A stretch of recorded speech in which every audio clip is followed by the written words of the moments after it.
The Nazis and their accomplices murdered over 1.5 million children, a staggering number. But there were some who survived. They survived because they were hidden. Such a child was Irena Shashar.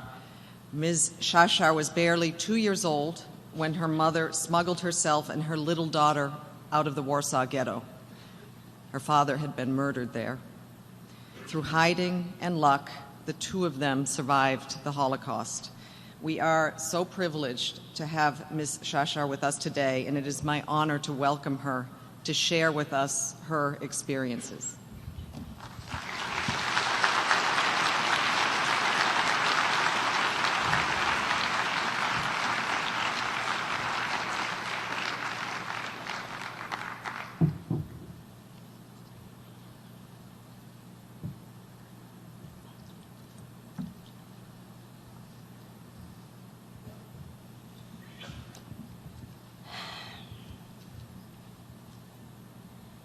Ladies and gentlemen, I stand here today in front of you to tell you Hitler did not win.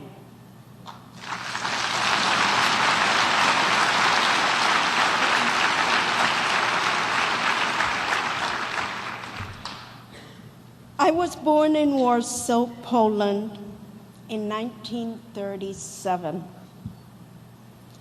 My name when I was born was Ruth Lewkowicz Kirschenberg.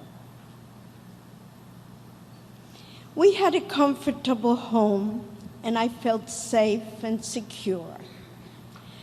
One of my fondest memories were days when I refused to eat, only opening my mouth to squeal with delight when my beloved grandmother would open her colorful umbrella and I would intake the food.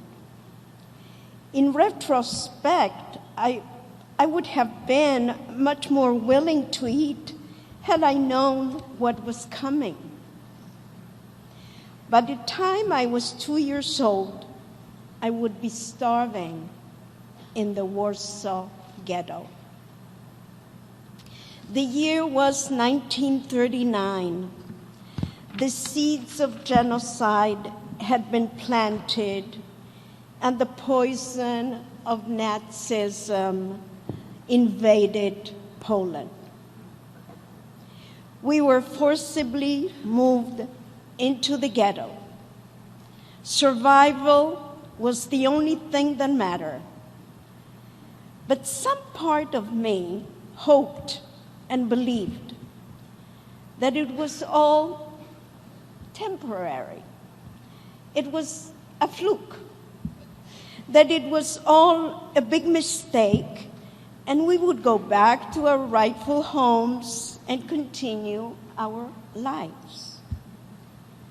Of course, that was not the case. The move to the ghetto was only the beginning of our suffering.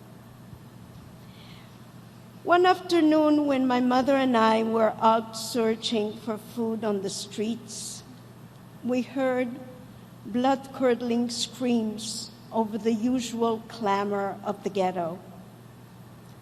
Mother yanked my little arm and took off in the direction of our cramped living quarters that we knew then as our home. She dashed up the stairway, pushing through the crowd, with me, a toddler, clinging to her arm. Once we reached the landing, the crowd was even thicker. Our door, the door of our apartment, was open. Lying in the kitchen was my father. I could see his clothes, his ratty dress shirt, trousers, and schleikes, his suspenders. He was limp. He was bleeding from a gash on the side of the throat. My mother threw herself on top of him. She let out a wail that could be heard on the other side of the planet. Her iron grip on my arm was unceasing. I was trapped, listening to her cries and feeling her racking sobs against my tiny body. As we stayed in that huddle, my left elbow had nowhere else to sit except in a pool of my father's blood. The abysmal conditions of the ghetto had already ruined my pretty dress, but now it was soaked through and through with the harsh red liquid seeping from my father's fatal wound. We lay there for what felt like an eternity until someone pulled me off. My parents pulled me away from my parents and took me out of the room. I was relieved. I was relieved to be away from the scene, but that was the last time I ever saw my father. We were now on our own. Our survival became even more desperate. I felt a change in my mother's mood and in her mannerisms, but I couldn't pinpoint a reason for this change. One day, during our hunt for scraps of food, our pace was even more brisk than usual. My mother was weighed down by a large bag, and I had my precious doll, my Lalechka, who was not typically a companion for those expeditions for sustenance. Suddenly, I was tossed down a sewer. I waited in fear for Mother to join me, and as I waited, my eyes adjusted to the darkness of the grimy, pestilent tunnel. Where are we now? What is this? All I could see and all I could feel was the stream of water rushing past me. It was wet, it was dirty, it was awful. The relentless stream of water kept splashing in my face. My mother pushed me to move through the foul gutter. It was soggy. There was a tremendous stench. We were crossing the sewer for the whole ghetto area. All these years later, I can still smell the stench of that seemingly endless passage. Rats skittered past me all over. My only companion among those vermin was my beloved doll, my Lalechka. As I crawled along, holding her, she became soaked through with the foul water and scent. She was my stunning little doll, and even she was not safe of this hell on earth. As quickly and as forcefully as it had begun, the pushing from behind suddenly stopped. My mother threw me above ground and clambered up after me. To this day, I still wonder how she knew how far we had to crawl in order to emerge outside of the ghetto walls. How did she calculate the distance? How were we able to climb into the sewer and emerge undetected? For the remainder of the war, I was a hidden child. My mother would say to me, "If you don't cry and you're a good girl, this will soon be over and we'll go out to play." It all lasted an eternity. My mother died in 1948, leaving me as an orphan in the care of her beloved niece's family in Peru, who gave me a new life and new beginning.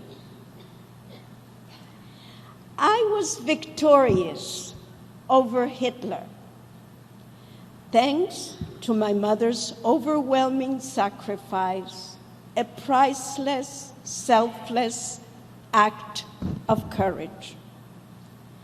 I was blessed with the chance to survive and to thrive in adulthood, thanks to her.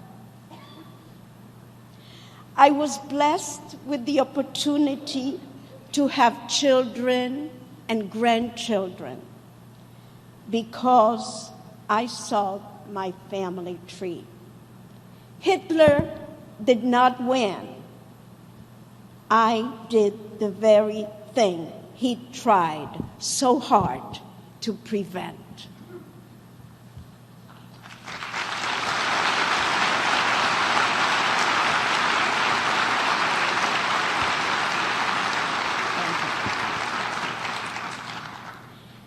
Allow me for a bit to share with you the branches of my family tree.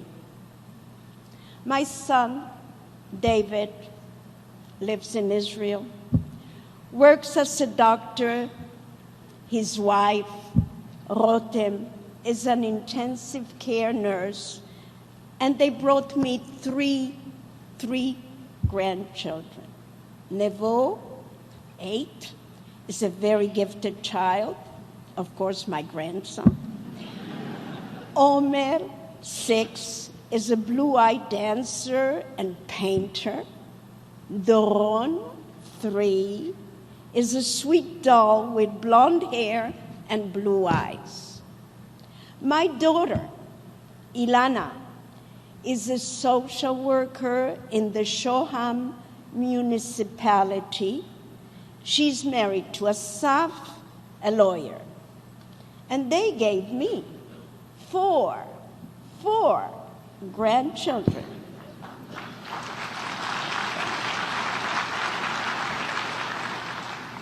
Yarden, 16, was my first grandchild. His birth marked my victory over Hitler.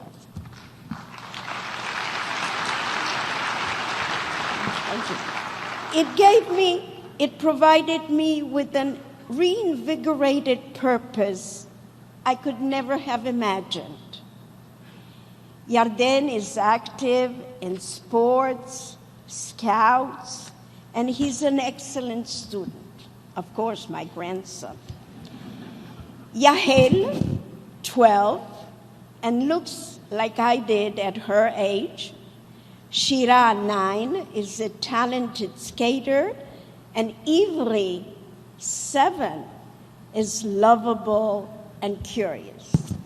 He enjoys sports and, of course, the internet. I moved to Modi'in, Israel, last year to bear and to be near them and to delight in their growth and success. This is a tribute to my mother, as is my whole life, along with the lives of my children and my grandchildren.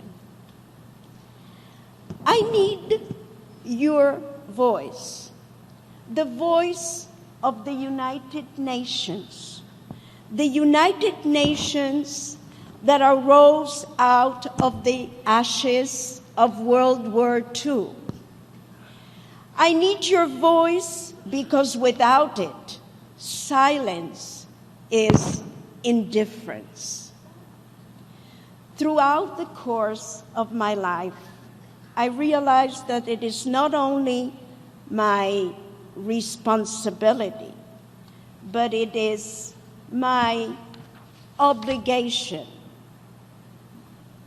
An obligation to the 1.5 million children who were not as fortunate as myself, to remind humanity that good can indeed triumph over evil.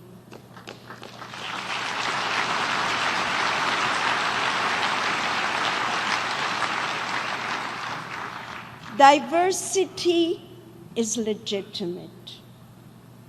Not all people need to be the same or even alike, nor do they need to have the same beliefs.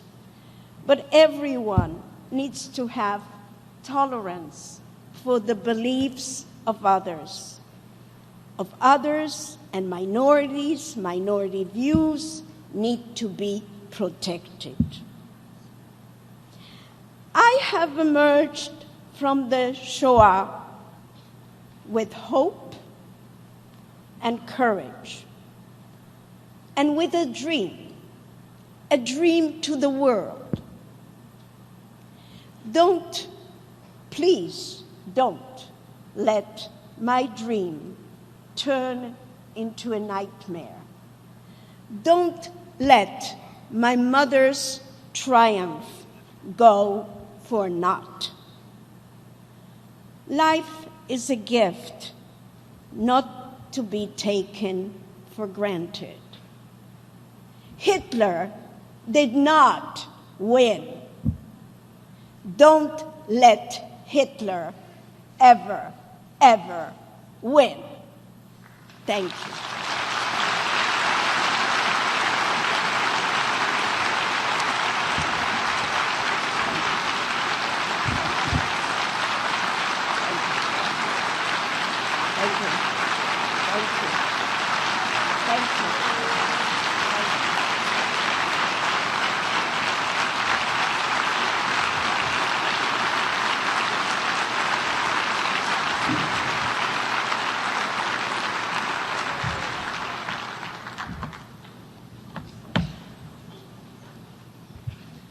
Thank you so much, Ms. Shashar, for your incredibly moving personal story. I think no one in this room will ever forget your story and never forget your powerful messages. Thank you very much.